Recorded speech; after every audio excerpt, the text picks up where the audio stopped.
Hi, Assalamualaikum warahmatullahi wabarakatuh. My name is Iqbal Biskandar. Today I will introduce you about a background of the Spain. So Spain is the country that located in southwestern Europe. Its territory including part of the Atlantic Ocean, Mediterranean Sea and Africa. Spain is the most largest country in southern Europe and the fourth most populous European Union member state with 47.4 million of populations. 59.5% are males and 50.5% are females. The total area of Spain is about 505 million 994 kilometers. The Spanish company began to industrialize in the late 18th century, and industrializations and economic expansion persist into 19th century. The Spanish economy is thriving with tourism, domestic spending and investments.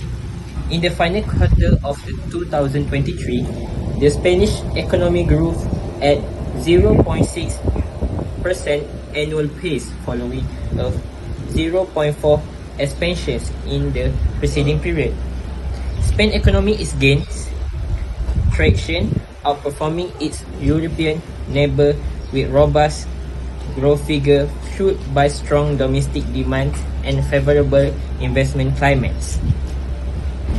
Spain's economic activity is predicted to rise by 2.1% in 2024 and 1.9% in 2025, driven by domestic demand and support by strong labor market stability. First of all, what is inflation?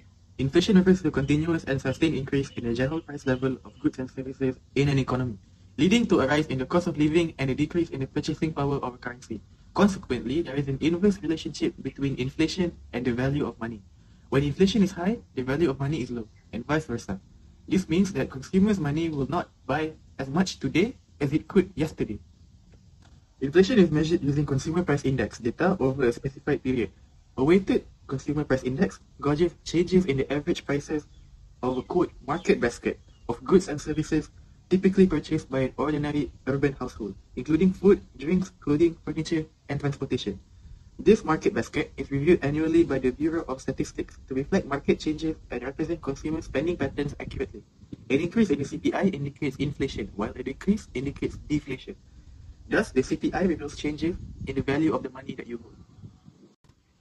In today's time, economists have identified many causes of inflation, but mainly two: demand pull inflation and cost push inflation. Demand pull inflation, a concept from Keynesian economics, occurs when aggregate demand for goods and services exceeds aggregate supply. Since aggregate demand consists of consumption, investment, government spending, and net exports, any increase in these components will raise the overall demand. When demand rises but supply stays the same or decreases, price will inevitably increase due to shortages. For instance, a low unemployment boosts disposable income, raising demand and contributing to inflation. Similarly, a rise in investment by firms will increase aggregate demand. A higher government spending can lead to shortages and inflation. A lower exchange rate boosts net exports, further raising demand. Eventually, demand for goods surpasses manufacturers' abilities to supply them. Alternatively, inflation can also occur due to cost push factors. This happens when shortages of labor, raw materials, or capital drive up production costs, reducing the overall supply and increasing the prices even higher. Even though aggregate demand stays constant, fewer goods and services lead suppliers to increase prices per unit. This type of inflation, known as supply shock inflation, occurs because higher production costs are transferred to consumers. Cost push inflation is uncommon and typically arises in products with inelastic demand, like petrol and cigarettes, where substitutes are limited. When demand is elastic, consumers tend to buy less or switch to cheaper products. From the graph available, we can see that there are various patterns of changes of inflation rate from the year 2014 to the year 2024.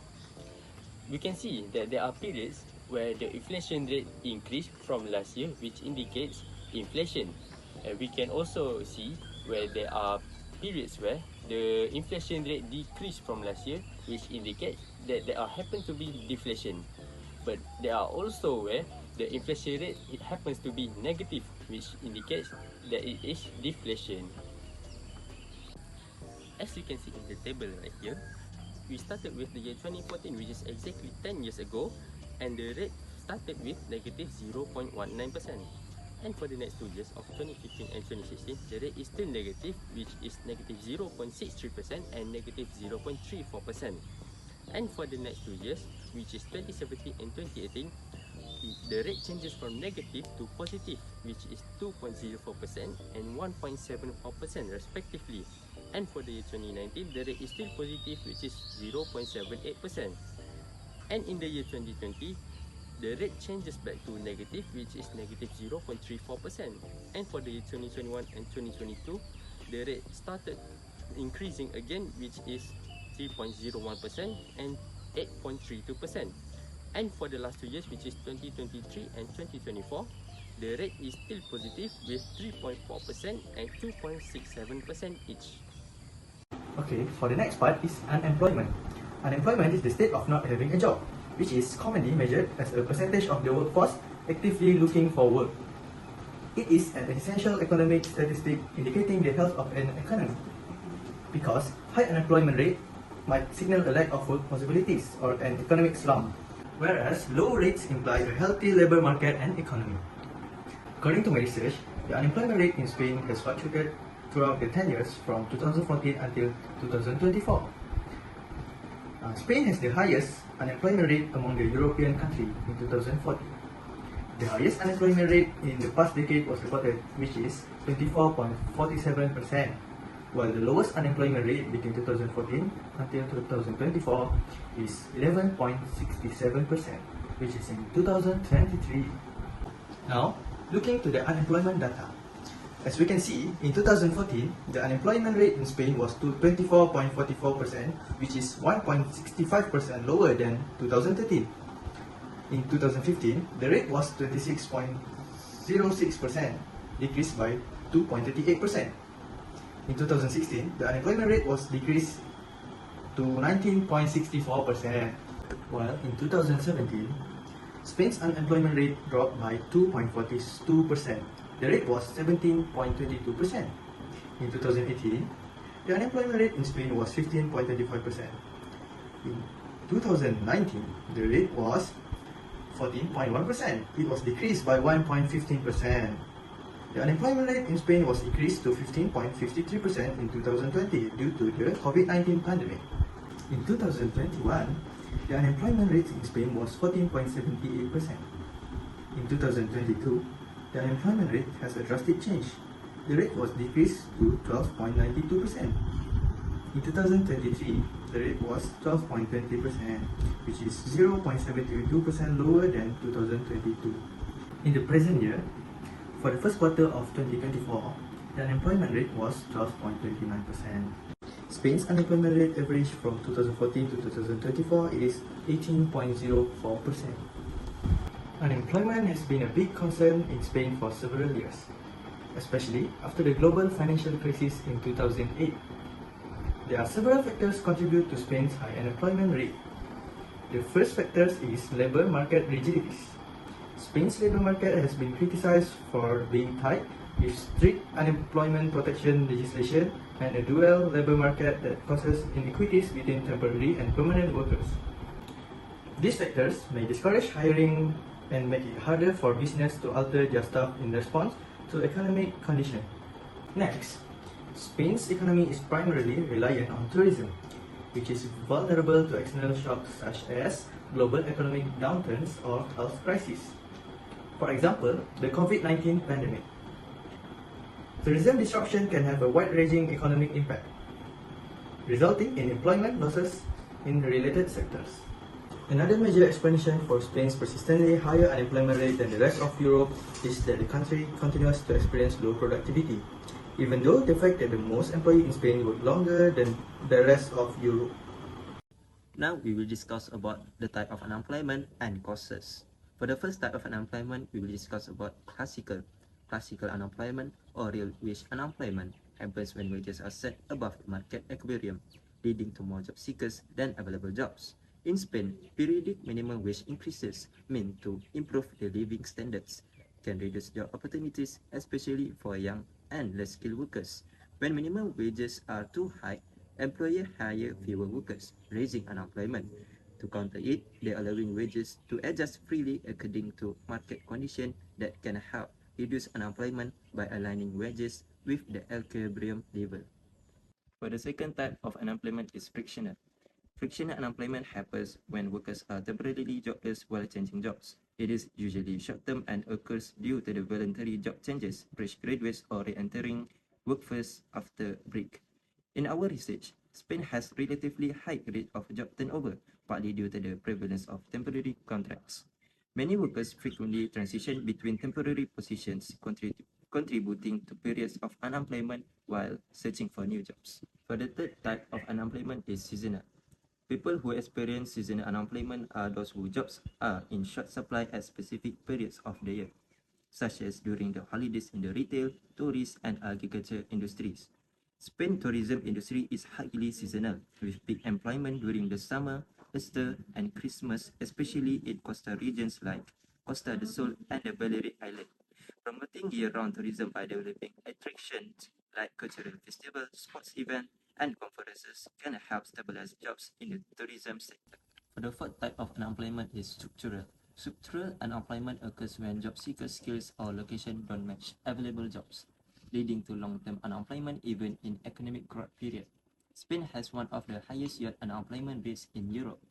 Many young people face challenges in finding jobs that match their skills due to mismatched demands. Spain has to address this by enhancing vocational training and educational programs to align with the needs to industries can help reduce skills mismatch and improve employability. For the second last type of unemployment is technological.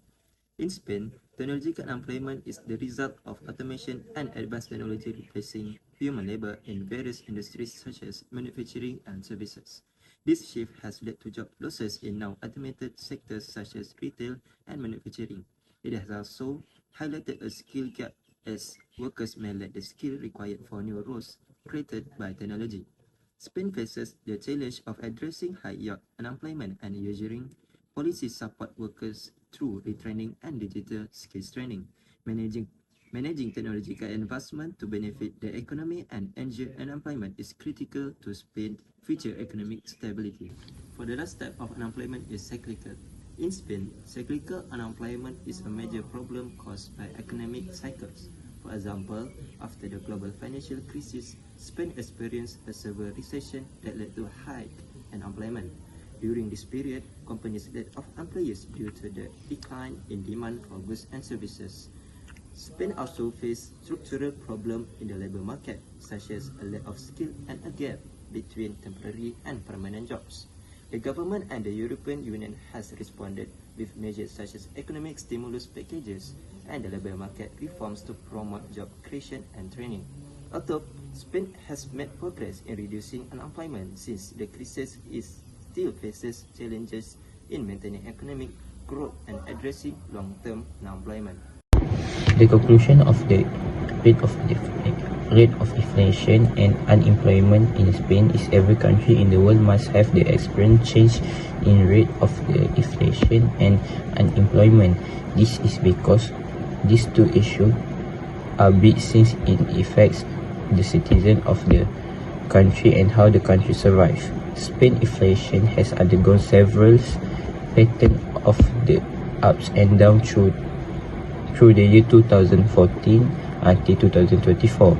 The inflation rate is the percentage increase in the average level of price of basket of selected goods over time.